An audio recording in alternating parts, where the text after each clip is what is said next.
Hello बेटा जी, देखिए आज मैं आप लोगों के लिए अकाउंट्स वाले सर को लेके आया हूं कि भाई अकाउंट्स में ना बच्चों को मेरे ख्याल से बहुत ज्यादा प्रॉब्लम आती है। जैसे केमिस्ट्री और फिजिक्स में आती है कि बच्चों को ना जैसे कुछ गधेड़े बच्चे होते हैं, ठीक है उनको बहुत ज्यादा प्रॉब्लम आती है कि उनको बस पास होने से मतलब होता है कि भाई इतने मार्क्स आ जाए, हम ठीक है, हमारी लाइफ ठीक चल रही है, ठीक है। तो मैं सर से बस एक रिक्वेस्ट करता हूं कि सर यहां बता दे कि भाई बुक 1, बुक 2, बुक 3, जैसे कि आपको पता है बुक 1 के अंदर आपके 7 चैप्टर्स होते हैं, बुक 2 के अंदर 2 चैप्टर है और बुक जो आपकी 3rd है उसके अंदर 5 चैप्टर होते हैं। तो बुक 1, बुक 2, बुक 3 के अंदर कौन कौन से चैप्टर में जो ज्यादा नंबर के क्वेश्चंस आते हैं वो बता दे, और जो बिल्कुल फॉर शॉर्ट होते हैं कि आने ही आने हैं उस तरीके से बताए सर। ठीक है। तो आप बहुत ज्यादा आपकी बच्चों ध्यान देना, बिल्कुल बिल्कुल बताता हूँ सर। Okay, आपने बोला था बिल्कुल। देखो बच्चों, आपको मैं बता दूं, बुक फर्स्ट बच्चों को तो इतना पता ही है कि बुक फर्स्ट आपकी जो है सबसे ज्यादा वेटेड बुक फर्स्ट की आपकी, जो कि 36 मार्क्स की है, ठीक है ना। आपको जो इसमें से जो सबसे पहले बताऊंगा, जो गधेड़ बच्चे मतलब आसान से जो टॉपिक्स है जो बहुत आसानी से हो जाएंगे आपको, वो करना। सबसे पहला लिख लो, आप चाहो तो नोट डाउन कर लो, ये गुडविल वाला चैप्टर बहुत ही फ्री के 3 नंबर है इसमें। 3 मार्क्स आप गुडविल के ला सकते हो। 4 मेथड आपको बस रिवीजन करना है, क्वेश्चन बहुत आसान सा आएगा। दूसरा, आप जो पहला चैप्टर आपका जिसके अंदर एक टॉपिक है पास्ट एडजस्टमेंट्स, ये कर लेना, और साथ में थोड़ा सा इस चैप्टर को पढ़ लेना, फंडामेंटल को। 10 मार्क्स का चैप्टर, आराम से यहां पे 8 नंबर आप ले आओगे। इसके अलावा मैं आपको बता दूं, जो आसान चैप्टर आपका डिजुलेशन की एंट्रीज, ये सारे बुक 1 से बिलोंग करते हैं। ये सब बुक 1 के सर। Okay sir. डिजुलेशन जो है आप यहां से 5 नंबर की जनरल एंट्रीज है। एक बार डिजुलेशन का फॉर्मेट देखा, और सीधी बात है बोर्ड से एग्जाम दे तो यहां तक तो फॉर्मेट आपने देख ही लिया होगा। बस फॉर्मेट आप देख लो, इस 5 में से 4 एंट्री आप आराम से कर लोगे। उसके बाद एक चैप्टर है जहां पे हम डेथ ऑफ पार्टनर, जिसमें हमें एग्जीक्यूटिव अकाउंट बनाना है, डेथ ऑफ पार्टनर। देखो ये है तो थोड़ा लेंदी सा, लेकिन एक ही पैटर्न का है। मतलब आपने पढ़ लिया ना कि ईयरली इंस्टॉलमेंट और हाफ ईयर इंस्टॉलमेंट, 2 तरह के क्वेश्चन आते हैं, और 6 मार्क्स का ये क्वेश्चन आने वाला है, और फिक्स आएगा ही आएगा। एक बार आपने बस वो याद कर लिया कि हाँ, जैसे 11th में डेप्रिसिएशन करते थे ना, एक ही पैटर्न होता था, वैसे इसका भी एक ही पैटर्न है, कर लिया, 6 नंबर पक्के हैं।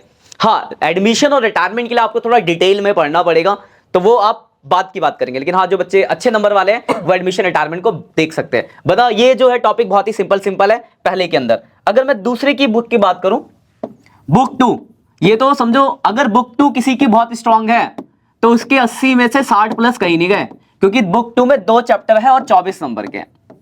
2 चैप्टर 24 नंबर, जिसमें से पहला ही चैप्टर है 17 मार्क्स का।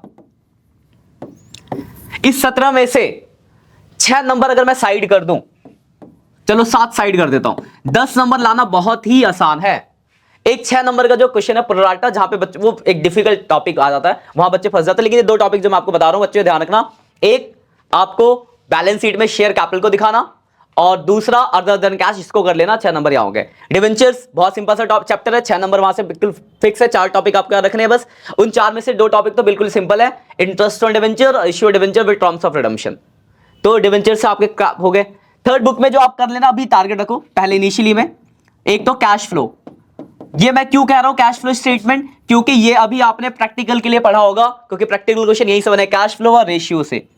तो ये 2 चैप्टर आपके 14 नंबर और 10 नंबर के आसपास होगा यहां से, और 4 नंबर का ये फ्री का नंबर है, ये 4 नंबर आपको याद होगा, common size and comparative statements. तो ये सारी चीजें आप अगर कर लेते हो तो 80 में से 50 नंबर के आसपास आप बहुत आसानी से ला सकते हो, और 50 या मिल जाता तो एक अच्छा सम्मानजनक स्कोर होगा। आपको कहीं दिखाने में बुराई नहीं लगेगी 70 नंबर आया मेरे अकाउंट्स में। ये सर, ये बच्चों को बता दिया मैंने आपको। अच्छा सर, एक और बच्चों की प्रॉब्लम होती है, ये तो कुछ गधेड़े बच्चों के लिए, लेकिन कुछ जो स्मार्ट बच्चे होते हैं, जो बहुत ज्यादा हार्ड वर्किंग होते हैं, जो अपने कैरियर के बारे में बहुत पहले सोच के बैठते हैं कि भाई हमें ये करके बैठना है, ठीक है, चलना है हमें इस रास्ते पे।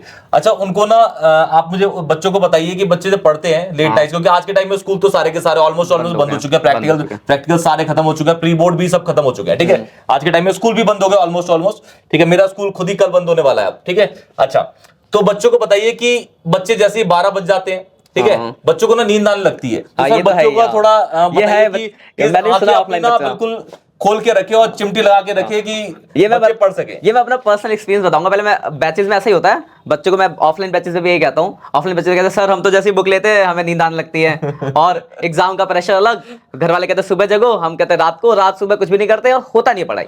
मतलब बेसिकली सीधी बात है, अगर मैं बुक उठाऊंगा 1 घंटे पढ़ूंगा, इंटरेस्ट नहीं आएगा, नींद आने लग जाती है। लेकिन नींद को भगाने के 2 सबसे सिंपल तरीका, पहले तो जो बच्चा सीरियस होगा उन्हीं पे अप्लाई होता है। जो बच्चा अपने बोर्ड के एग्जाम आ गया और सीरियस नहीं है तो बात ही खत्म हो गई। बट हाँ, मैंने जो अपने पर्सनली जो करा था, जब हमें नींद आती है ना, एक होती है कॉफी का पैकेट, दूध में नहीं मिलाना, कॉफी का सिर्फ ब्लैक वाला कॉफी ध्यान रखना, ये कहीं कॉफी बना के पीने लग गए 2 कप मार ली।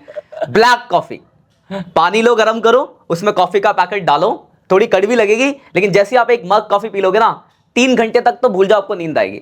नींद आती नहीं, एकदम भग जाती है नींद। अच्छा। आप भी ट्राई कर सकते हो कभी नींद आए तो। सर बिल्कुल ट्राई करूंगा। मैं तो अपने कॉलेज समय में वही 3-3 घंटे उसे कॉफी पी और 3 घंटे पढ़ रहा हूँ, कोई दिक्कत ही नहीं थी, आराम से पढ़ो एकदम रिलैक्स मोड में। अच्छा, तो ये बच्चा आप लोग भी अप्लाई कर सकते हो। तो बेटा सर ने आप लोगों को बहुत अच्छी अच्छी टिप्स दी हैं। आपको पता है कि भाई अपना किस तरीके से अगर कुछ बच्चों को प्रॉब्लम होती है, और हर स्ट्रीम के अंदर चाहे साइंस हो, कॉमर्स हो, सब में कुछ ना कुछ बच्चे होते ही हैं, गधेड़े होते ही हैं, ठीक है। उन बच्चों के लिए तो ये इंपॉर्टेंट क्वेश्चन, जो इंपॉर्टेंट टाइप्स ऑफ टॉपिक हैं वो करके जाइएगा। इससे क्वेश्चन बनेंगे, सर को बहुत ज्यादा एक्सपीरियंस है पढ़ाने का, ठीक है बेटा।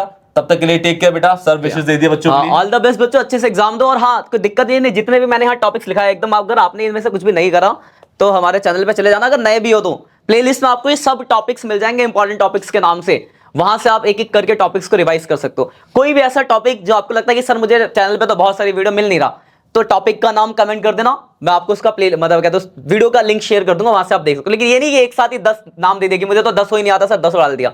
एक एक करके, अगर 10 भी है तो जैसे पहला, जैसे कि सपोज किसी ने कहा कि सर मुझे 5 एडजस्टमेंट नहीं आता, तो पहले आपने डाला 5 एडजस्टमेंट, तो मैं एक ढूंढ के आपको भेज दूंगा या हमारी टीम भेज देगी।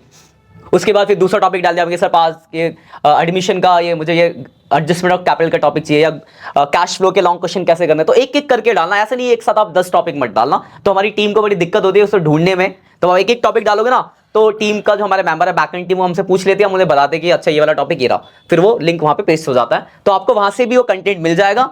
तो बस बेसिकली कहूंगा ये कि अब देखो ज्यादा टाइम बचा नहीं है, एंड टाइम है बोर्ड के एग्जाम से, लेकिन ऐसा नहीं है कि कोई लेट हो गया है। अगर आप अभी से भी, क्योंकि पढ़ा आपने पूरे साल थ्रू ऑन द ईयर, अब बस आपको बस रिक्वायरमेंट है प्रैक्टिस की, तो अगर ये 15 दिन में आप बहुत अच्छे से प्रैक्टिस कर लेते हो, तो एक एक चैप्टर को आप एक एक 2 दिन में खत्म कर दोगे। और एग्जाम, अकाउंट्स के एग्जाम में तो बहुत गैप है, क्योंकि बीच में एक देखो, जिन पे मैथ्स है तो 9 को मैथ्स है, अगर मैथ्स नहीं है जिन बच्चों के पास, उनके पास तो बहुत बड़ा गैप मिल जाता है, क्योंकि अभी आपका इंग्लिश का पेपर है, बीच में एक फिजिकल है और एक इको का पेपर है। फिजिकल एकदम सिंपल हो गया, और इको कर लेते हैं बच्चे को, इतनी तैयारी हो रही है, इको हो जाता है, तो सीधा आपका मेन पेपर अकाउंट्स बनता है। तो आपके कुल मिला के 20 से 25 दिन है।